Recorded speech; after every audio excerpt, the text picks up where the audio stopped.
Bismillahirrahmanirrahim. Assalamualaikum warahmatullahi wabarakatuh. Alhamdulillahirabbil alamin wa bihi nasta'inu ala umuri dunya waddin.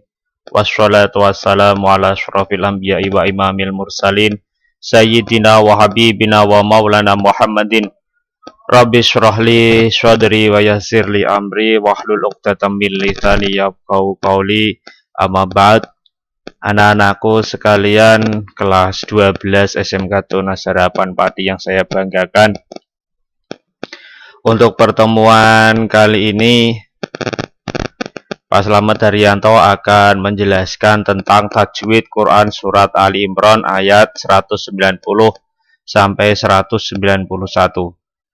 Untuk itu pesan dari Pak Slamet, setiap dalam pertemuan ikhlaskan hati, tingkatkan kesabaran, selalu niatkan untuk mencari ilmu agar mudah menerima apa yang akan saya sampaikan. Saya akan mengulangi bacaan dari Quran Surat Ali Imran ayat 190 sampai 191 sebelum nanti saya menjelaskan tentang tajwid dari Quran Surat Ali Imran ayat 190-191. A'udzu billahi minasyaitonir rajim. Bismillahirrahmanirrahim.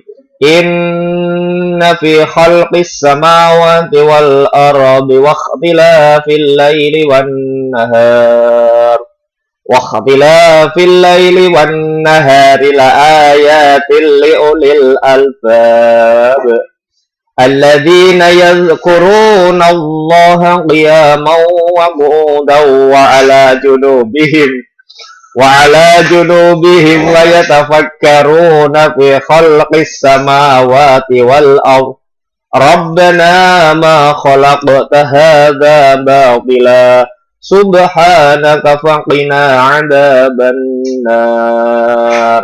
Shadaqallahul 'adzim.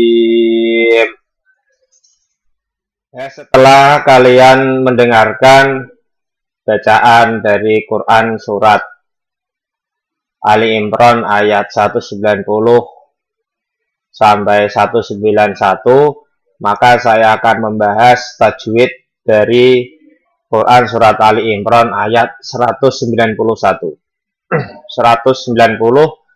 sampai 191.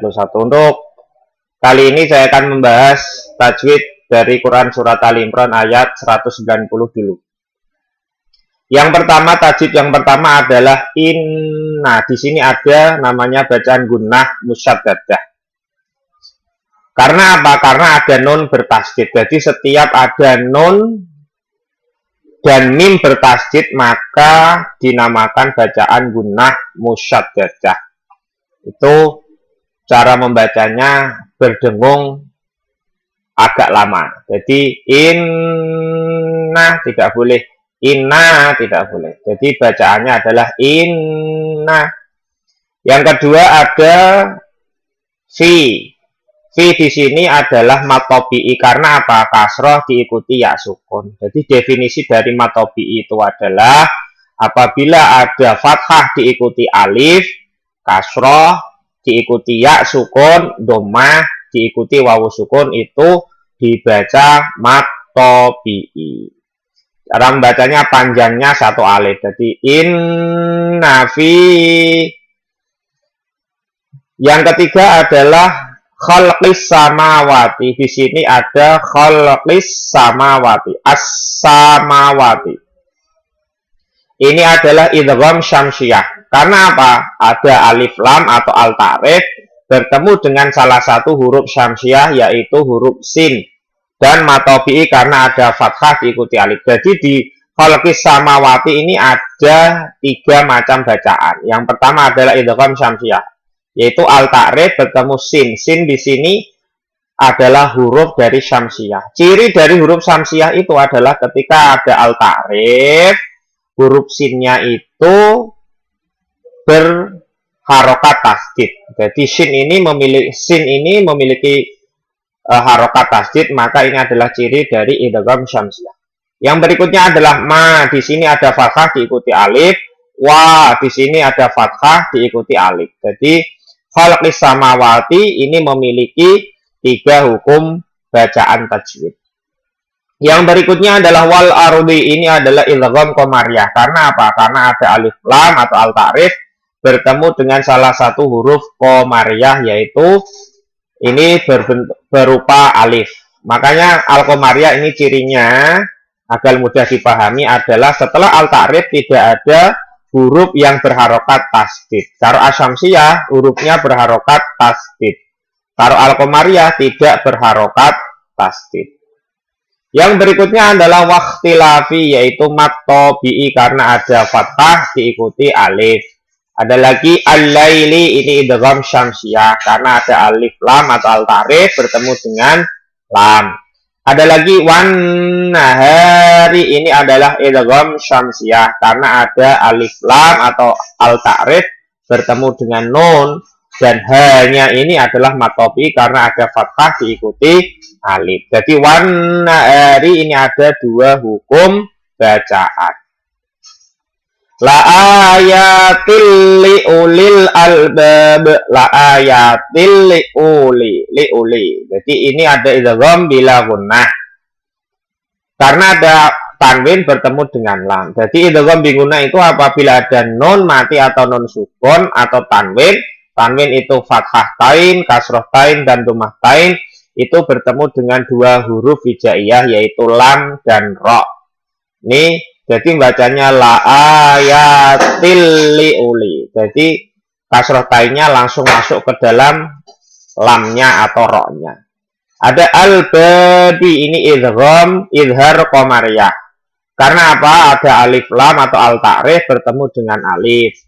Dan ini ada bacaan lagi yang terakhir adalah al-babi, ini adalah mat arid li sukun. Karena apa? Karena mat tabi'i diwaqafkan, itu berarti menjadi mat arid li sukun.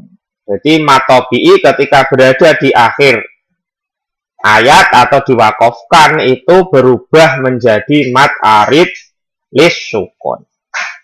Yang berikutnya adalah tajwid dari Quran surat Ali Imran ayat 191.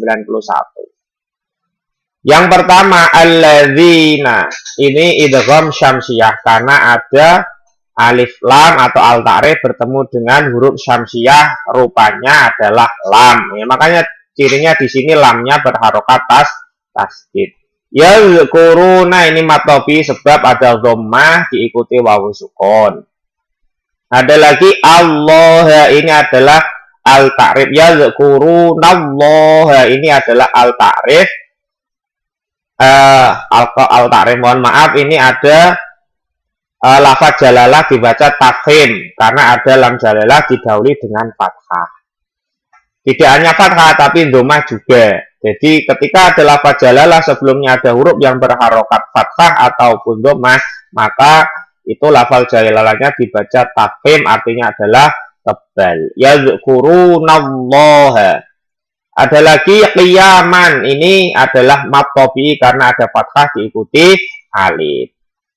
Ada lagi qiyaman wa qu'udan, ini adalah idgham bi gunnah karena ada tanwin bertemu dengan wawu tidak dalam satu kalimat. Ini adalah idgham bi gunnah. Kalau dalam satu kalimat itu menjadi bukan idgham bi gunnah tapi izhar mutlak itu. Jadi tidak didengungkan, bahkan harus jelas, tidak boleh berdengung. Contohnya adalah lafaz dunya, itu ada non sukun bertemu dengan ya. Lah ya ini adalah huruf idgham bi gunnah. Jadi definisi dari idgham bi gunnah itu sendiri adalah apabila ada non sukun atau tanwin. Tanwin itu adalah fathah tain, kasroh tain, dhammah tain, itu bertemu dengan 4 huruf yaitu ya, nun, mim, waw. Ya mau, jadi tanwinnya ini langsung masuk ke huruf wawunya atau masuk ke huruf ya-nya atau masuk ke huruf idgham bi gunnahnya atau huruf idgham. Ya mau. Jadi idgham itu artinya adalah dimasukkan, bi gunnah itu disertai berdengung. Itu idgham bi gunnah. Ada lagi Wakudan ini adalah matobi karena ada dhammah diikuti wawu sukun. Yang berikutnya adalah waqu'udaw wa ala junubihim. Waqu'udaw wa ala ini dhammah digunakan karena ada tanwin bertemu dengan huruf wawu tidak dalam satu kalimat. Waqu'udaw junubihim ini matobi'i karena ada wawu dhammah diikuti wawu sukun. Junubihim wa yatafakkaruna ini adalah izhar syafawi sebab mim mati bertemu dengan salah satu huruf izhar syafawi yaitu huruf wawu. Junubihim. Jadi untuk tugas yang pertama, mohon untuk anak-anakku kelas 11 mencari contoh dari bacaan mim sukun. Jadi saya terangkan mim sukun itu hukum bacaannya ada 3. Yang pertama adalah idgham mimi atau idgham mutamathilan, yaitu mim sukun bertemu dengan mim. Ada lagi mim sukun bertemu dengan ba, namanya adalah ikhfa syafawi. Mim sukun bertemu dengan ba itu ikhfa syafawi. Ada lagi yang ketiga adalah idhar syafawi. Contohnya mim ini definisinya adalah mim sukun atau mim mati bertemu dengan selain mim dan ba. Itu adalah idhar syafawi. Dan nanti tugasnya adalah mencari hukum bacaan masing-masing dari mim sukun bertemu dengan mim atau idgham mimi atau mutamasilan itu 2 hukum bacaan. Ikhfa syafawi mim mati bertemu dengan ba 2 contoh atau 2 bacaan, 2 contoh. Yang ketiga adalah izhar syafawi, contohnya adalah junubihim wa yatafakkaruna. Ini adalah satu contoh dari izhar syafawi. Jadi nanti tugasnya saya ulangi, mencari hukum bacaan mim sukun bertemu dengan mim sukun bertemu dengan ba, dan mim sukun bertemu selain mim dan ba, masing-masing 2 hukum bacaan, masing-masing 2 contoh, disertai lafadznya seperti ini dan disertai alasannya seperti contoh yang ini. Saya lanjutkan lagi, yatafakkaruna yaitu matobi karena ada dhammah diikuti wawu sukun. Fi ini matobi karena ada kasroh diikuti ya sukun. Ada lagi idgham syamsiyah karena ada al-ta'rif bertemu dengan huruf syamsiyah yaitu bentuknya adalah sin. Dan di sini mawa ini adalah matobi karena ada fathah diikuti alif. Wal ardi ini adalah idgham qamariyah karena ada al-ta'rif bertemu dengan alif. Yang berikutnya adalah rabbana. Ini matobi karena ada fathah diikuti alif. Ma ini juga matobi karena ada fathah diikuti alif. Terus ada lagi kholaq wa'ta. Ini adalah qalqalah sughra.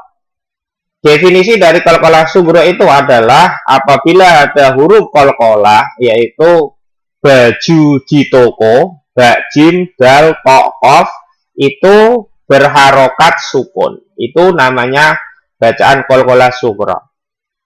Ada lagi yang namanya qalqalah kubra yaitu apabila huruf qalqalahnya itu matinya tidak asli atau matinya karena diwakafkan atau karena di akhir ayat, contohnya kul huwallahu ahad. Lah dalnya itu ahadun berharokat nomahtain karena diwakafkan menjadi ahad, itu qalqalah kubra. Ada lagi hadza ini matobi'i karena ada fathah diikuti alif. Batila ini juga matobi'i karena ada fathah diikuti alif.